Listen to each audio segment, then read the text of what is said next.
Welcome to the Wealth Planning for the Modern Physician podcast, hosted by David Mandell, an attorney, author, and OJM Group partner.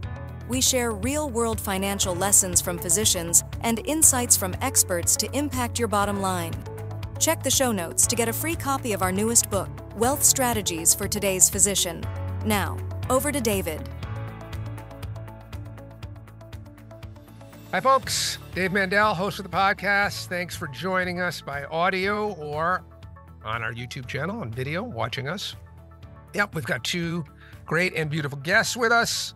Let me tell you about Kristy and Rachel, and then we'll bring them on, and we'll get into the topic, which is important today. It's marketing. It's something I can learn about, and every doc listening to this could learn about and benefit from.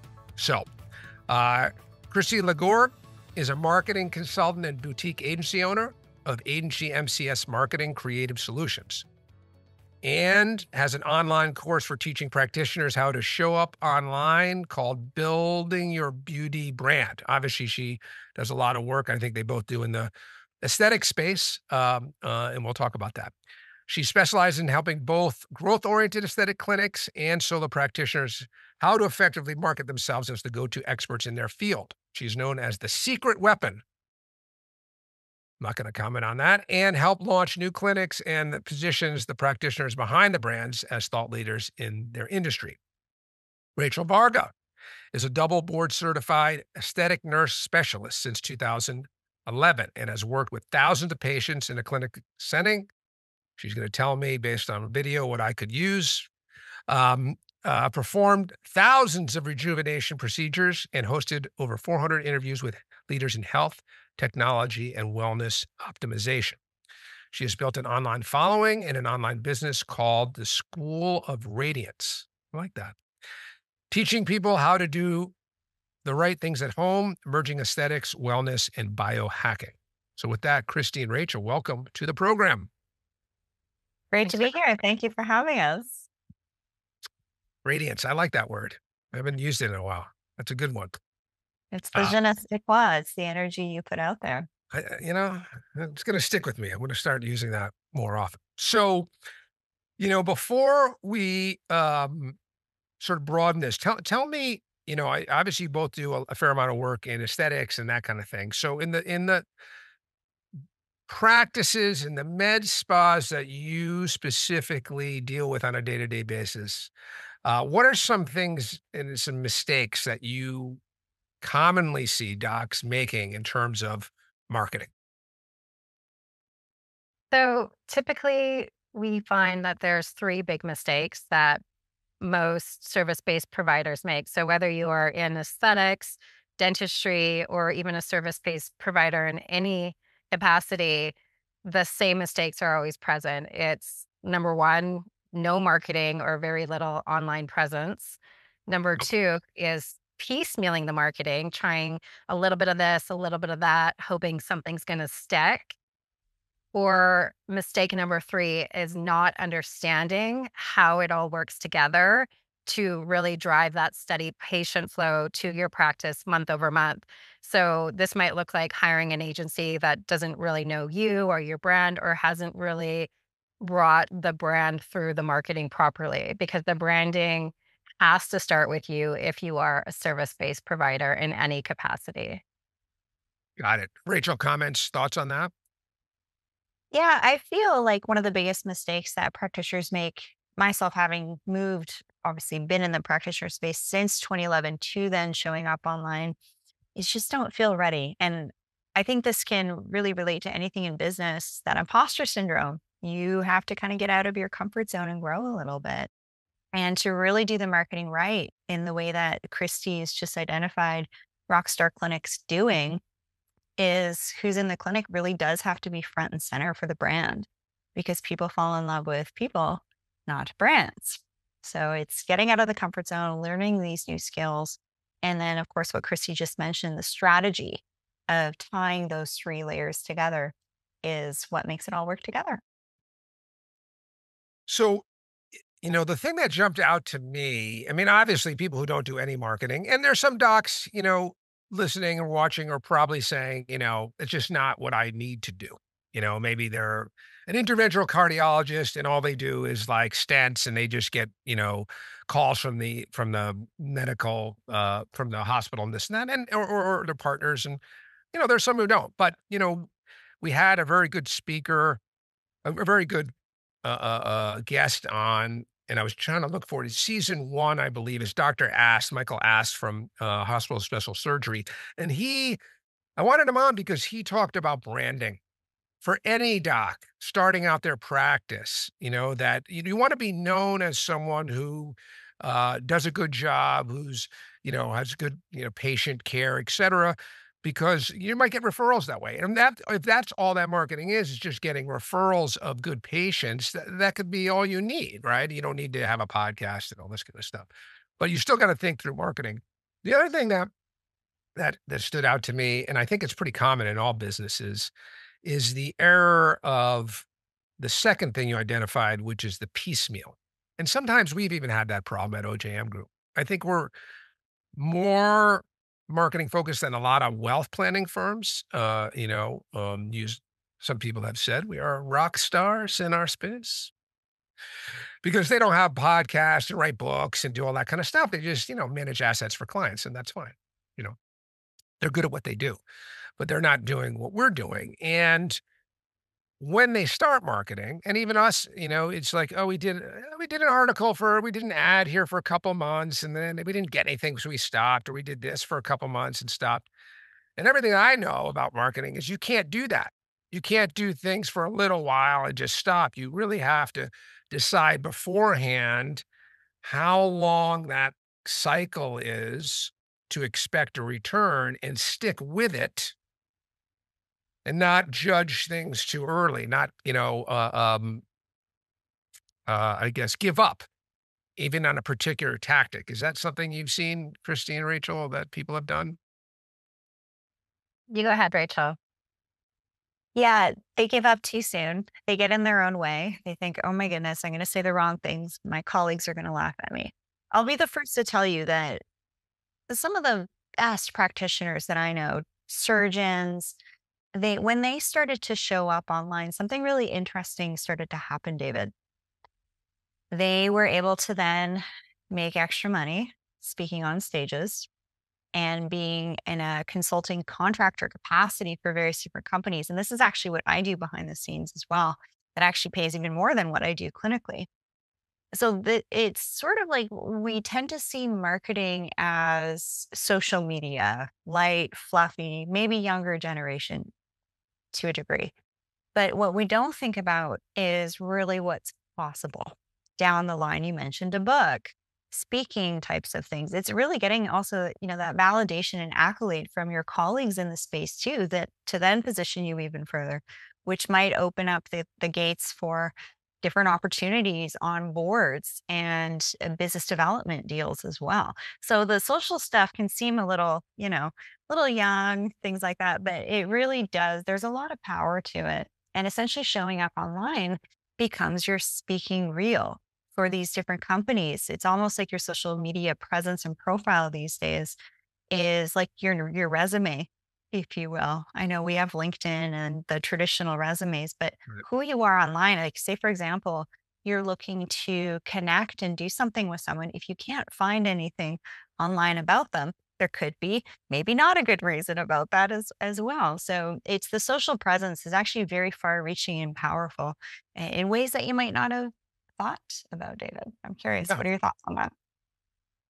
Yeah, that's interesting. And yeah, you mentioned and I think this is probably true too, across different specialties, maybe a hesitancy of docs to jump into this because, I think a lot of people who went into medicine, not all, are not, they did it. They certainly are personal because they got to deal with patients every day, and the face-to-face, but the speaking in front of a camera or even if it's a phone, et cetera, is not something they've been trained to do or comfortable with. And so that takes a little bit of growth and expansion out of their uh, uh, uh, their skill set prior to trying it. Kristy, in terms of your, what do you see in terms of the biggest challenges beyond what Rachel mentioned in terms of sort of personality and comfort level? So, biggest challenge is a couple of things that I find most practitioners or, clinic owners, they're relying on the wrong things for their marketing. And you do have to have appetite for it. Not every physician is going to want to show up online, create video, really build a brand as a go-to authority in the services they provide. Not everyone wants to do that. But if you are interested in growing a thriving practice and attracting the right type of patients month over month and really being seen as a go-to provider, that buying behavior happens long before you think it does. They'll find you, they'll start to research. And these are for the elective type of services, right? For the ones that they need a doctor and stuff, that's going to look a little different. But the elective services, they're going to research you. They're going to look at, maybe your reviews. They're going to look at your social media. They're going to see if you have a presence. So it's important to create that bonding and trust and really establish who you're for and who you're not for so that you're getting the right type of patients to your practice based on your brand promise and your dialed in messaging. So, a common mistake is that they're not having their brand promise clear and concise in their messaging, and they're not showing up in the right way that's going to attract their ideal patients. So those are some challenges, as well as the competition. The competition is fierce, especially for elective services. So if you're not doing this and you're just relying on maybe word of mouth referrals, you're going to have slower growth compared to maybe a clinic down the street or, within your local area. Yeah. So you really want to learn from others who have done it before, can give you the exact strategy to follow and really put you on what Rachel and I call the fast path, as opposed to taking the slow path and really just relying on the old traditional word of mouth type of marketing. And you're going to miss out on opportunities that Rachel mentioned that you don't even know exist yet. So if you have appetite for it and you want to build a practice that's going to have a lot of goodwill and be attractive to maybe a buyout or something in the future, you really need to create a strong brand with patient flow month over month. Especially in this day, which again, we've had a lot of guests on talking about mergers and acquisitions and the value of practices and EBITDA. And again, it's not every practice is sort of set up for that, but more and more are. When I started my career, it was very few that really were getting um, this kind of interest, and now it's many specialties, and that might even increase in the future. That having a proven marketing system that provides new patients, not only to the head doctor, but, and I say head, like, the idea that there's one founding doc and some other younger partners, but even in a group that you're, marketing the practice itself.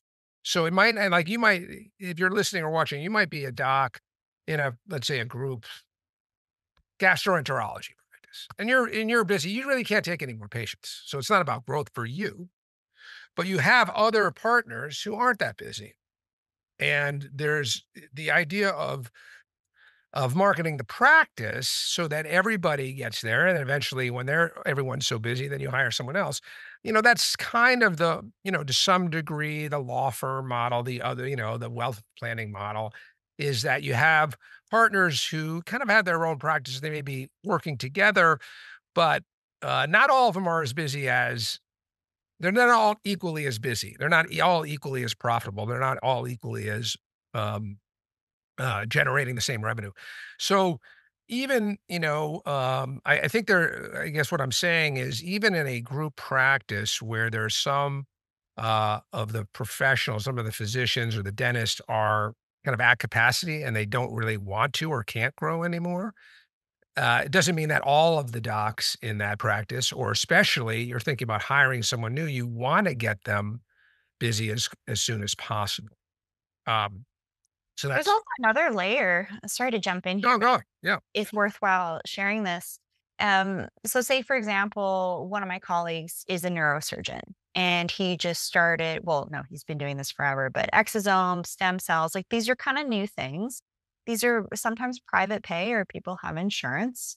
And when you sort of show up online and have your branding set up right, you attract the right type of clients. And that actually can alleviate a lot of stress for practices and practitioners and owners when you're attracting the right clientele that are actually a pleasure to work with. It's almost like you're doing this to, in a way, reduce your liability. Now, the other thing here is maybe a practice just picked up a new piece of technology and medical equipment. It's the price of a Ferrari. $150,000 laser, $150,000 piece of cardiovascular equipment, right? This is in every type of space. So then it comes to the point of paying off that piece of machinery quickly. And then the other angle here is we are in a very quickly moving and advancing biotechnology space, whether that's technology or things like stem cells that are just huge now, and also the biohacking, the longevity side of things. So there very well could be practices and listeners here that are adding new things into their offerings, which is fantastic. So they can serve their patients and help them be better. So that's also another angle is maybe there's something new that they're bringing in that actually providing some education online will then position them as the go-to practice for the technology and services that they provide.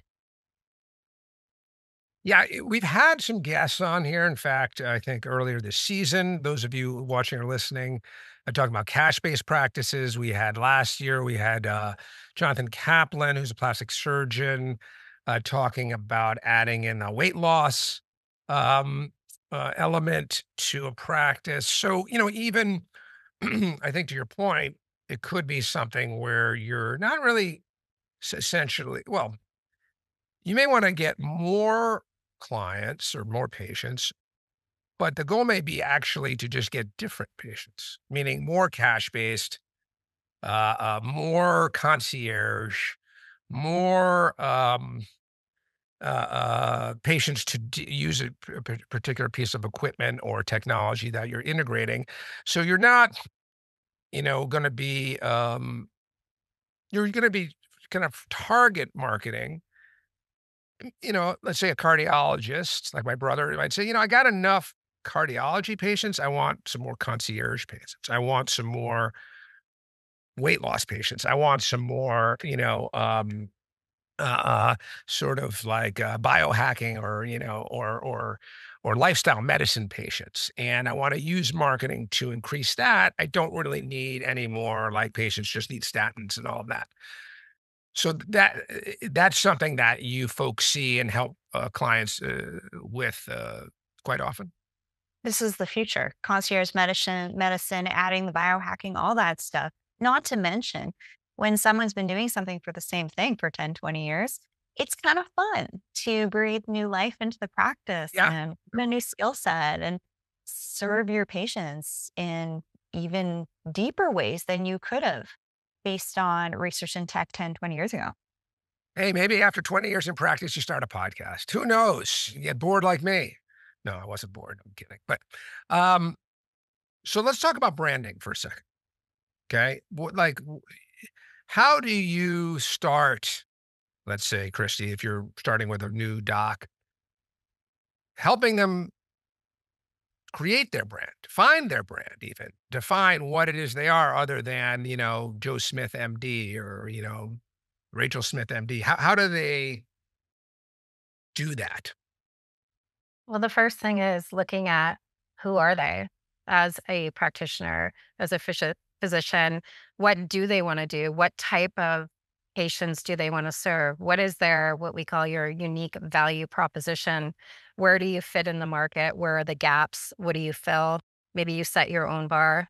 Maybe you offer more comprehensive treatment plans. Maybe you offer the latest and greatest, most innovative trending treatments that are out there. You really have to know who you are and what you want to be doing for the next year, 5 years, 10 years down the road, and kind of what that big vision is. Once you understand that, then you understand the ideal patients that you want to call in. And then your marketing has to reflect your brand promise that is created based on your unique value proposition. And then you attract your patients by speaking to their pain points and desires. And then, what's the problem you solve? How do you solve it? And why people should then come to you. So you make it about them and you find out what they want. And then you tie that back to how you uniquely provide that for them. And you have to, if you are any type of service-based provider, you have to have a website or at least a basic landing page that is connected to Google My Business, because that's how people will find you through Google search, and that's where they can leave reviews. You have to be showing up on social media to attract your ideal patients. So you could be the best physician out there for any of these elective services, but if no one knows you exist, word of mouth alone isn't going to cut it when it's so competitive. So you want to be showing up on social. There's a way to do it. It's really about informing and educating and answering the questions on video because people want to see you Right. that you're probably answering every day in your practice anyway. And then you want to have an email opt-in where people, whether they're existing patients or potential patients, can opt in to learn more about your services over time. So you're building a relationship. In a world where we're so connected yet so disconnected, what matters more than anything is connection, especially when you're talking about service-based providers. Yeah. Yeah. I have an idea here, and I don't know if it's actually feasible, but I'll throw it out there. So I think there's probably docs who they say, you know what, I really get, all of my patients from other docs. And could I apply some of these principles where the marketplace is other physicians, not the general public? Right. And I don't know if you guys have done this before, and it's okay if you haven't, because I'm just sort of coming up with it. But the idea would be like I would have a website. Let's just say I'm uh, a cardiologist that specializes in one particular procedure or something I do, and basically I only get patients from other cardiologists, right? Who are comfortable. They still could create a website and create a bit of a following. It would be totally different, right? It would be very technical. It would be very like business to business rather than business to consumer. But um, that might help that kind of person, or let's say an oral surgeon who gets most of their patients from dentists around town when they get a complicated a case that they can't handle. Having, let's say, a website or material or videos, some of it to the general public, but also a piece where it's really just for other docs because that's going to be the level of conversation. I could see that being very helpful. Is that something you've ever come across, or a new idea that maybe you could work on with it?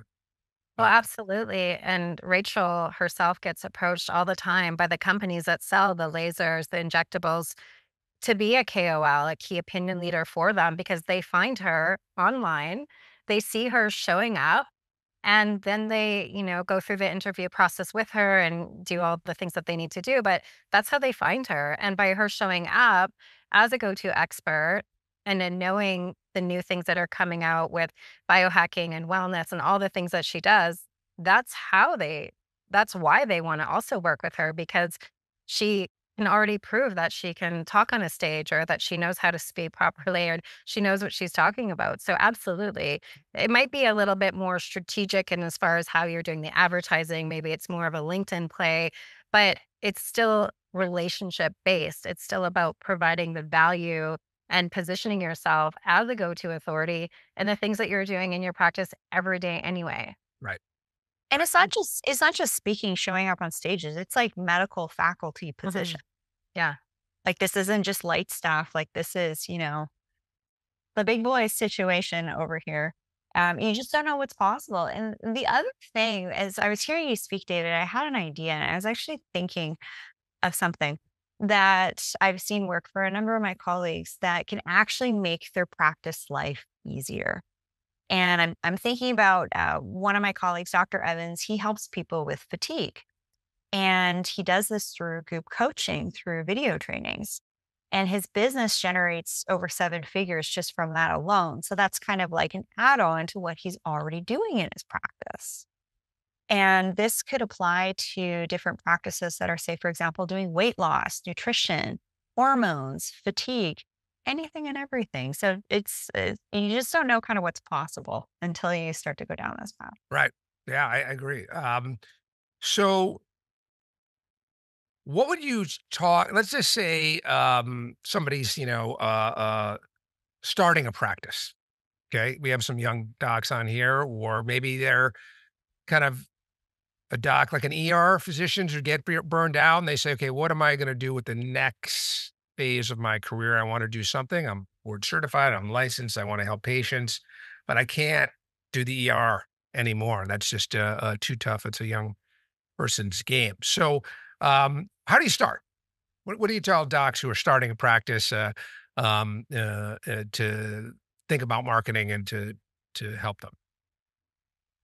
So it would be starting out with an Instagram, Facebook, depending again who they're trying to attract and what their objective is, speaking to the questions, answering the questions that they commonly get asked in their practice and just starting to show up and create that visibility. Rachel, you speak all the time about having had done that early on. Rachel created a online business at the schoolofradiance.com where she shows up online and markets to people how to do the right things at home in combination to do the things that they do in the practice to keep themselves looking radiant. And then Rachel, I'll let you speak to this, but Rachel had two car accidents. And had she not done that, I'll let you take over here, Rachel, and just share your experience. But to your question about, having this, just it gives you a form of protection too when you start to create an audience. Yeah, and thanks for bringing that up. Whether it's life stuff or economic downturn, or we saw this a couple of years ago with the world kind of getting turned on its head, it's really good to have that sort of listen to that small but quiet voice and actually take action on it of, okay, it's time to do this. Like Zoom calls back in 2017, e-commerce back in 2017. Nobody really knew what I was doing, but I just knew that it was where the future was going. And I'm so glad that I did set up sort of multiple streams, if you will, different ways of serving people, meeting a need, right? That had I have not set some things up for me, that I would have been hooped after being in two car crashes and not being able to practice. So I'm, forever grateful, but it took a lot to learn these skills. And I didn't really think that learning a new skill set like speaking and presenting would be so valuable to me down the line. And I'm sure there's so many practitioners and clinic owners listening to this right now. And, their wheels are starting to turn a little bit like, this is interesting. But it's a lot easier than you think it is. Yeah, I mean, every journey starts with an initial step, right? And um, Kristy and Rachel, like if they have, if people have an interest in an initial step, certainly we'll put your contact info in the show notes and all that. People can get it. You typically will um, have a first conversation with folks and kind of see if there's a fit, if you can be helpful to them. Yeah, absolutely. We would look at where they are now, where they want to be in a year, 5 years, 10 years, and then help map out the strategy to get them there through their marketing. It really is taking those first steps. If you're looking at going B2C and you want to get in front of patients and call in the right patients, then definitely Instagram is still king for aesthetic practitioners and providers and any type of practitioner and provider.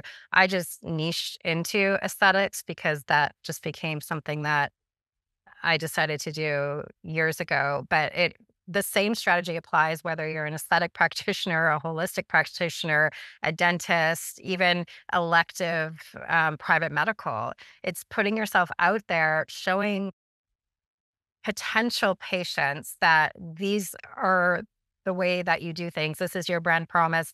This is how you take care of people. You're going to be miles ahead of your competition. And it starts with showing up on social media, providing content of value. What is that shareable, savable content behind the scenes? Don't worry about the likes and the comments because those are vanity metrics that don't really matter. And because it's such a private thing when it comes to getting private services, people aren't going to comment the same way that they are and say a viral reel about pets. Like it's a very different type of industry.